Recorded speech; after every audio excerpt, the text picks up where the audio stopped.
Pre-VIZSLA, one of the coolest Mandalorian characters in the Clone Wars. I absolutely loved Pre-VIZSLA. I loved both his original armor and his upgraded armor, and I love the original figure from the Clone Wars line, but I always wanted his upgraded armor. I always thought it looked so cool. Pre-VIZSLA was just such a cool character. He was voiced by the late, great Jon Favreau. I just think he's really neat. I really do enjoy his character, and I'm really happy we did get a vintage collection figure of him. It is just absolutely fantastic, and kind of wanted to make a comparison. Yeah, it's an old versus new of another vintage collection figure. Right after Darth Revan, we have Pre-VIZSLA, and I know Jon Favreau isn't dead. If you already went in the comments and posted that, I baited you. Don't delete your comment. Don't delete it. No, if you already called me out on saying Jon Favreau's not dead, don't delete it. No, just keep it there in shame that you commented before finishing the video. I baited you. I got you. Anyways, yeah, let's just talk about it. So the original one is absolutely iconic. I remember when this thing came out, I was so excited for it. I did get it back in the day. I've had this figure for the entire time of its release, and it is just so great. It's so great. Honestly, this is one of the best molds in the Clone Wars line. Absolutely fantastic. Still holds up to this day. It has ball-hinged hips. Like, yes, this figure still holds up. Absolutely. Let's just go over its articulation because I want to. So it's got a really nice ball joint at the head. Absolutely incredible ball joint. It has ball hinges at the shoulders. It has ball joints or ball hinges at the elbows. It actually has hinged wrists. A lot of Clone Wars figures did, but this guy did, so he can actually do a really cool, like, you know, dark saber point, and that is incredible. This wrist, I believe this one is an in and out, so that's more so for, you know, just weapons or something.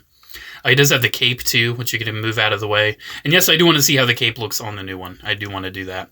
But yeah, he's got a really nice ball joint at the waist as well. Kind of more of like a hinge up and down, but it does kind of get you a little bit of ball jointy motion. I'm not really sure what that is, but it's kind of like a ball joint in functionality.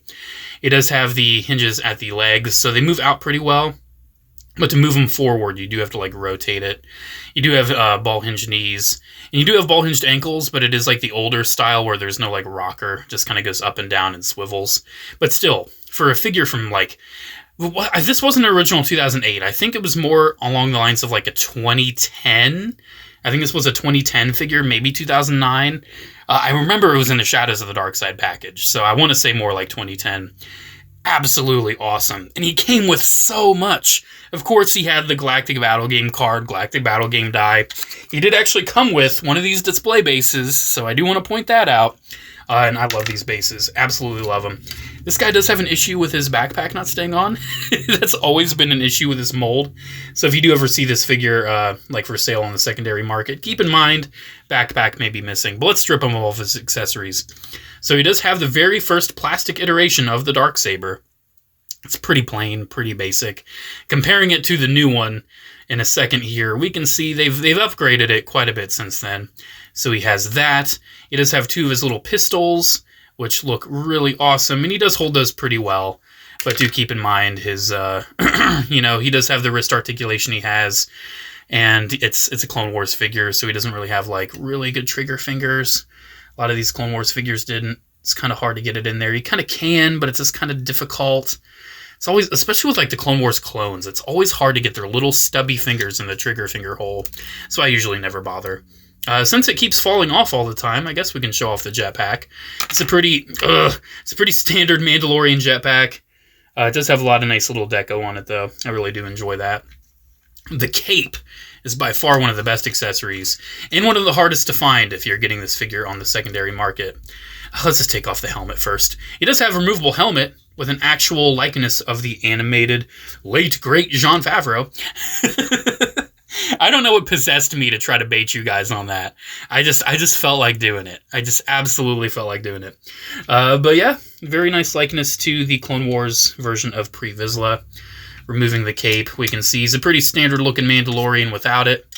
But we can get this helmet back on, and the helmet looks super cool. Love the helmet. Always loved Pre-VIZSLA's Phase 1 helmet, I guess. But honestly, I've always loved Pre-VIZSLA's Phase 2 look the most. Always loved it. He does have this cool little deco on his shoulder. I did want to point that out. When you remove the cape, you can get a better look at that. And the cape has a little bit of elastic at the top, and it just has a really nice print of the Deathwatch logo and some stripes. So I do want to leave this off real quick because I do actually want to show how it looks on the new one. I will just take off his helmet real quick so I can get it on. And I might as well just show this off now. His head is really cool because he's got that later, like, shaved and scarred look that Pre-VIZSLA had, and it's realistic, so that looks really sweet. I do understand he did not have the cape anymore in this armor, but one of my only issues with his second generation armor is that he lost the cape. And honestly, seeing this figure with the cape, yeah, Dave Filoni, you should have kept Pre-VIZSLA with the cape. That looks so cool. Oh, why did you get rid of the cape, Dave Filoni? Why'd you do that? Well, anyways, let's talk about this figure because it's very, very cool. So, again, this one actually comes with a pretty similar amount of stuff. It doesn't have the display base or the Galactic Battle Game card, yada yada. But it does have a new jetpack, which is really cool. It doesn't have any articulation in the thrusters, but the thrusters are compatible with the thrust effects. And I did actually confuse some people because in the promo shots of this guy, they actually showed him with thrust effects. And they were just showing it to show that he's compatible, not that he comes with them. Obviously, I wish he came with them, but it's whatever. He does have, like, new chest deco, which I think is really cool.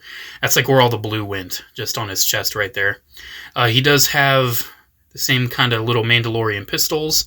These ones are, oddly enough, even smaller. This figure is, like, a retool of the, like, Deathwatch Mandalorians, the Maldalorians, all those Mandalorians we saw a while ago. So, obviously, it's going to be an amazing figure because of that, because those figures were amazing. It's just really, really good. The Darksaber looks so much better. This is by far the best version of the Darksaber we've ever seen, because not only does it have the white around the edge, but it also has like the little white, like, crackling down the blade. That looks so good. This is by far the best version of the Darksaber Hasbro's given us. By far. It is very nice, and he holds it very well. He still has the wrist hinge, so that's just great. I already kind of showed off the helmet. These are like separate pieces, the antennas, and I don't think they went down in the show, but I know the Black Series figure, you can kind of like hinge them down, but I'm not seeing a way to hinge them down on this. If you can, I don't care because I don't think that ever happened, but I just want to point that out because the Black Series one does it, and I don't think this one does. You can already tell with how I'm moving it. This thing moves like a dream. And in my opinion, this is a lot better than the Black Series one. Because the Black Series one is a retool of a figure from 2015. It's a retool of Jango Fett. But this is a retool of a figure from, like, what, 2021? 22, maybe? I think 21. So, yeah, very recent, very nice. The posability is great. This is my favorite iteration of, like, the Clone Wars, like, Mandalorian mold. And honestly, this is probably one of my favorite TVC figures of the year, if not my absolute favorite. It's kind of why I wanted to do a dedicated video to it, because look at this thing! It's Pre-VIZSLA!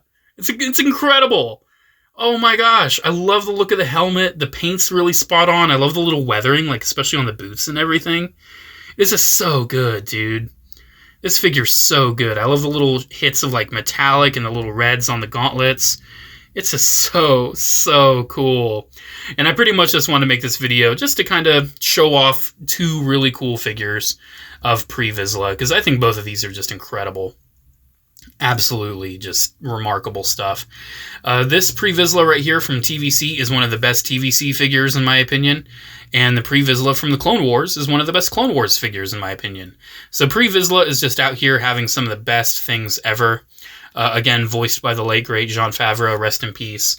You made Iron Man, and now you're... and now you're not here anymore. It is kind of cool, though, how Jon Favreau, like, voiced Pre-VIZSLA and then went on to voice Paz-VIZSLA, and also went on to pretty much make The Mandalorian. You know, he did a pretty good job with that, in my opinion. Alrighty, guys. Thank you so much for watching. Let me know what you think about these. Did you get baited? Let me know if you got baited. I hope you did. I think they're really cool, man. Seriously. Number one, definitely pick up the new TVC one. Almost forgot. Here's his card back. Here's his card back. Incredible card back, too. I might pick up another one. I might pick up another one of this figure, like if I see it in a store, just to keep it carded, because it just looks that cool. I love like the teal color, and again, it also has the new style of card back as well. This is VC 299. For whatever reason, Hera got the title of being VC 300. No idea why. But his bio says, Pre-VIZSLA was governor of Concordia, a moon of Mandalore. During the Clone Wars, behind closed doors, he led Death Watch, a secret group of commandos seeking control of Mandalore.